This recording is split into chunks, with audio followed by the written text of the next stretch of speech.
equation, which is more general of them, is important for us. These equations call it Helmholtz equations.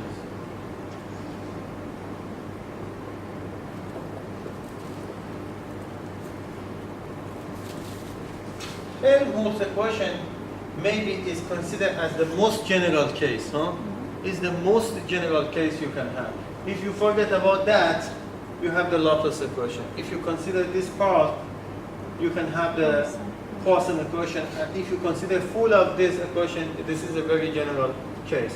So if you know how to solve this equation, you already know the solution of that and the solution of that. So we can start from the Helmholtz equation also.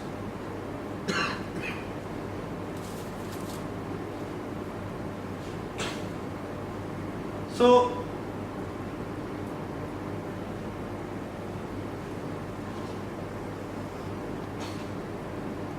again, to solve the Helmholtz equation, you need to specify your coordinate system. So in Cartesian coordinate, maybe it's easier to solve this equation, and the other coordinate becomes harder for you to solve that.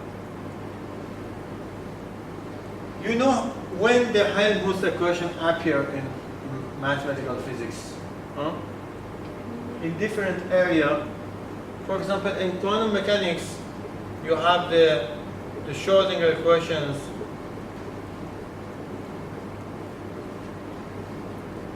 So this is actually the Helmholtz equations. It's just multiplied by 2m over h squared. So the equation will be the Helmholtz equation.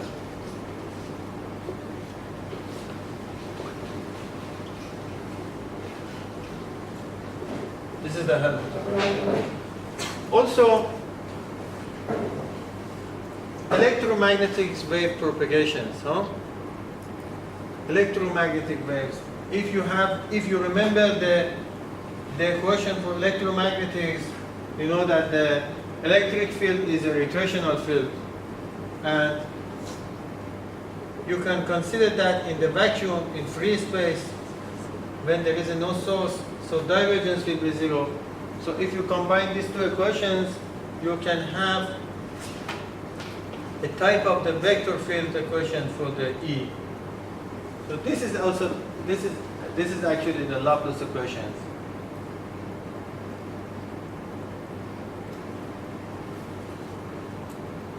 And Laplace equation, as I told you, is a special class of the Helmholtz equation. So it appears in electromagnetic, it appears in the quantum mechanics, and it appears also in the fluid dynamics. So we need to find the solution of this equation. So this approach which I will use today and in the next lectures is more applied, actually, is more applicable. So not very, very deep in the mathematical form. So because we use the mathematics. So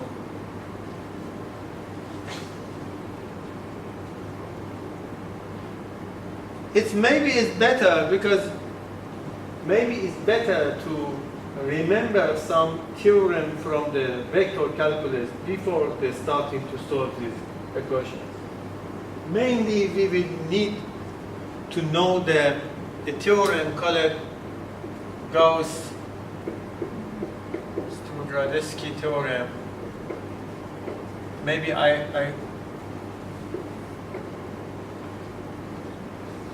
this theorem says that divergence of any vector field over the volume is f dot area vector.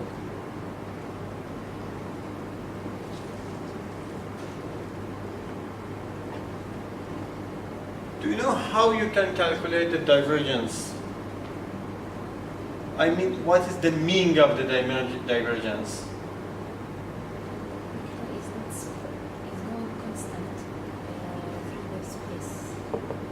What? Because constant, one vector goes constant in space. Doesn't increase. What is the meaning of this Strugarsky theorem? You know, you have a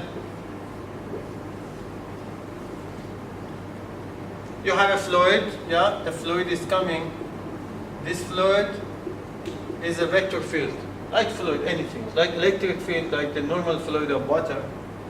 And you have a box here, you put it the box here, and the box size is very tiny. I want you to give me the total amount of the fluid or flux which passed from this.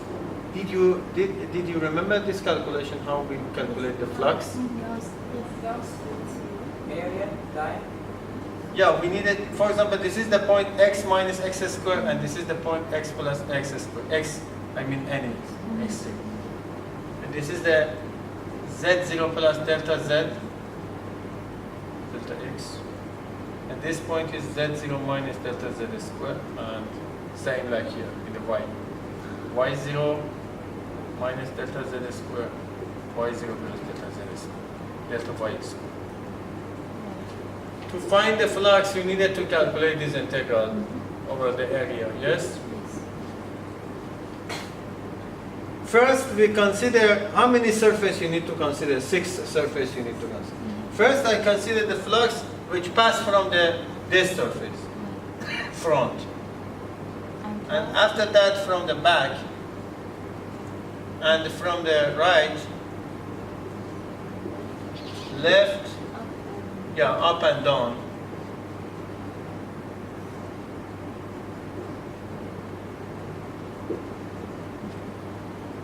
I want to do this calculation because it's very interesting. I want to find the flux which is passing from the face. If the vector field is coming like that, so the only component of the vector field in this direction is the component in the x direction. Can I remove the integral because this element is very small? So I mean the size is very tiny, delta x, delta y. So if I replace this instead of the integral, nothing will be wrong. So it will be fx x0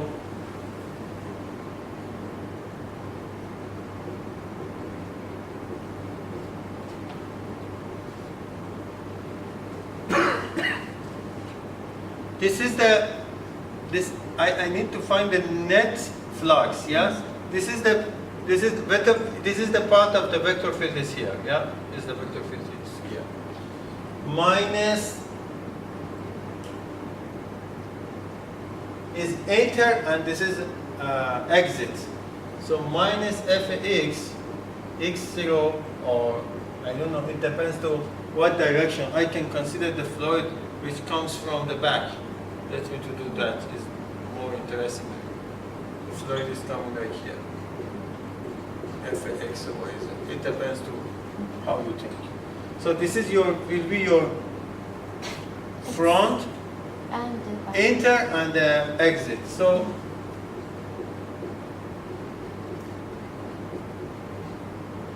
multiply to what is the area of this surface and the back wall is delta y delta z, yes?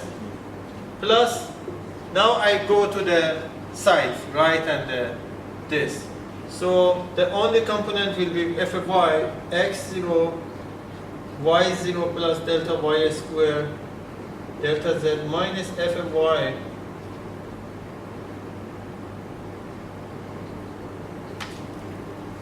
delta x delta z plus f of z.